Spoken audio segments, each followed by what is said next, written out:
The United Kingdom has the honour to present draft resolution L.1 Rev 1 on behalf of a core group, also comprising Canada, Germany, Malawi, Montenegro and North Macedonia. Madam President, this Council has sought to promote reconciliation, accountability and human rights in Sri Lanka for almost 10 years. It was to Sri Lanka's great credit that between 2015 and 2019, it agreed to a consensual framework to address the legacy of several decades of devastating conflict. The 2015 framework followed a detailed report by the High Commissioner for Human Rights, which concluded that large-scale violations and abuses of human rights by all parties had occurred. Sri Lanka's commitments to the Council were ambitious, but these recognized that the only way to bring reconciliation, to heal the suffering of the many victims, and to avoid a recurrence of such violations was to engage with the UN's findings. It was therefore a source of profound regret when Sri Lanka withdrew its support for the 2015 framework last year.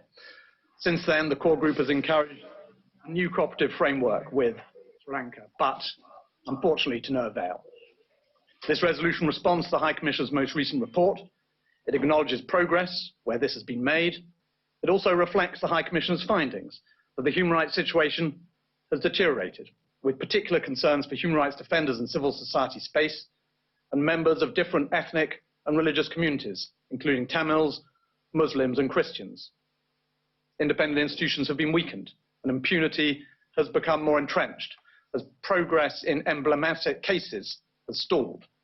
Some of those who had sought to pursue justice and advance accountability through the national courts have found themselves persecuted and in one case imprisoned, while others who were convicted or suspected of large-scale violations have been pardoned and promoted.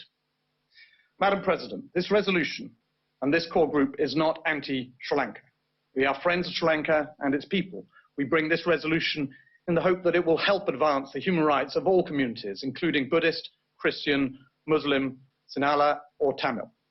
And most importantly, that it will help prevent the recurrence of past grave violations which the High Commissioner's report warns this Council about in such clear terms.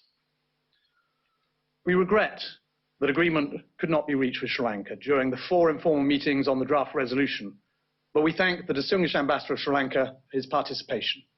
Nonetheless, we believe this constructive and balanced text provides the best framework to support justice and lasting reconciliation and address the most critical human rights challenges.